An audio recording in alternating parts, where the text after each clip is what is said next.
အဖေပေးတဲ့ဆုံးမစကား3ခွန်းလောကမှာလူ3မျိုးရှိပါတယ်နံပါတ်1ဘူးပင်နဲ့တူတဲ့လူနံပါတ်2မြက်ပင်နဲ့တူတဲ့လူနံပါတ်3ညောင်ပင်ကြီးနဲ့တူတဲ့လူ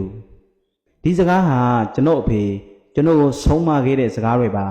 ဒီတော့မိတ်ဆွေတို့ကိုကျွန်တော်အဖေဆုံးမခဲ့တဲ့အတိုင်းပြန်လည်မျှဝေပေးပါမယ်အဖေကပြောပါတယ်နံပါတ်1ဘူးပင်နဲ့တူတဲ့လူ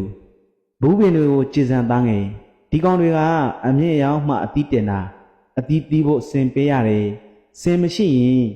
သူမှိန်တက်ဖို့အပင်ကြီးကြီးရှိမှရမယ်အမင်းမပါရင်အမြင့်မရောက်တတ်ဘူးဒီလိုပဲငါတို့လူတွေမှာ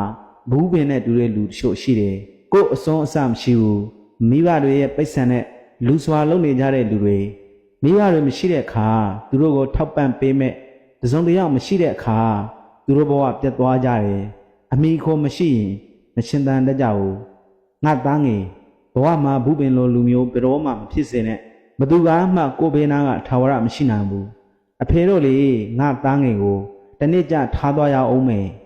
အဲ့ဒီချိန်မှာဘသူကိုမှမိခိုးစရာမလိုတဲ့လူဖြစ်အောင်ကြိုးစားထားဘသူမှမရှိလေချစ်တဲ့ဘဝကိုကြိုးစားသားငယ်နံပါတ်2မြက်ပင်နဲ့တူတဲ့လူအဖေတို့ခြံတွေကမြက်ပင်တွေကိုကြည်စမ်းအဖေတို့နှစ်တိုင်းရိတ်တယ်ချင်းတယ်ပေါင်းသက်ဆေးဖြန့်တယ်ဒါပေမဲ့မိုးကြလာရင်ဒီကောင်တွေပြန်ရှင်လာကြရောနောက်ဆုံးဒီကောင်တွေကို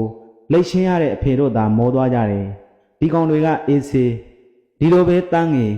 သားဘဝမှာမြက်ပင်လေးတွေကိုအတူယူတင်တယ်ဘသူတွေတန်နှင်းသွားပါစေမမှုန်ဘူးဘလောက်ပေးရိတ်သိမ်းခံရပါစေမကြောက်ဘူးပြန်ချင်းတမ်းမယ်ထက်စိမ့်လန်းမယ်ပြန်လေချင်းတမ်းချင်းကိုကမြက်ပင်တွေရဲ့အလှတရားပဲငါသားငယ်ဘဝမှာကိုယ့်ကိုဖိနှိပ်ရှင်တဲ့လူတွေနင်းချရှင်တဲ့လူတွေအများကြီးကြုံရမယ်ဒါကိုကြောက်ပြီးကိုယ့်အိမ်မက်တွေရီမန်းချက်တွေကိုလက်မလျှော့ရဘူးပြန်ကြိုးစားမယ်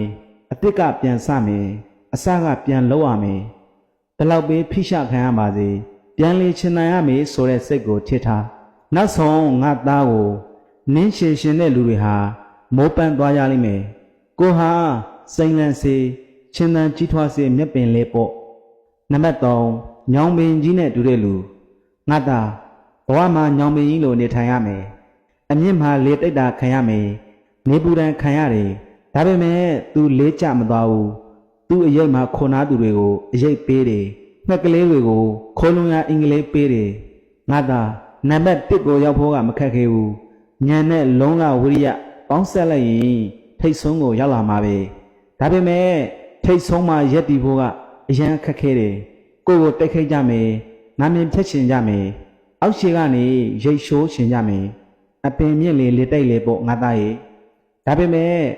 အောက်ခြေခိုင်နေရင်ဘရောမှမပြိုလဲဘူးလေဘလောက်ကြမ်းကြမ်းနေဘလောက်ပူပူညောင်ပင်ကြီးကဂီးမဆိုင်ဘူးငါသားစီမှာအတွေ့အကြုံတွေပညာတွေနဲ့ပြည့်ဝနေတဲ့အခါဘသူတွေပဲဘလို့တိတ်ခိတ်ကြပါစေမကြရှုံးနိုင်ဘူးငါသားဘဝမှာဖြက်လန်းနီးကိုဘရောမှမလိုက်နဲ့တဆင့်စီသာကြိုးစားထိတ်ဆုံးရောက်တဲ့အခါလေးလွယ်လွယ်ပြုံးမကြနိုင်တော့ဘူးညောင်ပင်ကြီးလိုပဲကိုယ်တိုင်ကပြည့်ဝတဲ့အခါကိုယ်ဘေးကလူတွေကိုအရိပ်ပေးနိုင်တယ်ခိုလုံစေနိုင်တယ်တစ်တပင်ကောင်းငှက်တစ်တောင်းနားနိုင်တယ်တဲ့ငါသားကိုကပြစ်စုံတဲ့အခါလူအများကြီးကိုအကူအညီပေးနိုင်တာပေါ့ဒီတော့ငါသားဘဝမှာဘလို့အပင်မျိုးဖြစ်ရှင်လဲဘလို့ပြုမှုနေထိုင်ရှင်လဲငါသားငယ်ရွေးချယ်ပေါ့အဖေရဲ့ဆုံးမစကားလေးအတိုင်းခုရှင်ထိကြင်ကြံနေထိုင်နေစ조사သမျှအရာမထင်တဲ့အခါမျက်ပင်လေးကိုအတူယူတယ်တိတ်ခိတ်မှုန့်တွေကိုကြုံလာတဲ့အခါညောင်ပင်ကြီးလိုနှလုံးသွင်းတယ်အမြင့်ကိုရောက်ဖို့ကြိုးစားတဲ့အခါအခြေခိုင်ဖို့ဦးစားပေးတယ်ဘူးပင်လိုလူမျိုးဘယ်တော့မှဖြစ်ရှင်ခဲ့ပါဘူးအဖေဆုံးမခဲ့တဲ့စကားလေးကိုကျွန်တော်ရဲ့မိတ်ဆွေများအားလေးပြန်လည်မျှဝေပေးပါတယ်မိတ်ဆွေတို့ရဲ့သားသမီးတွေကိုလေဒီဆုံးမစကားအတိုင်းပြန်လည်မျှဝေဆွဆုံးမနိုင်စေဖို့မျှဝေပေးလိုက်ပါတယ်ဗျအားလုံးတာယာအေးချမ်းတဲ့ဘဝကိုပိုင်ဆိုင်နိုင်ကြပါစေ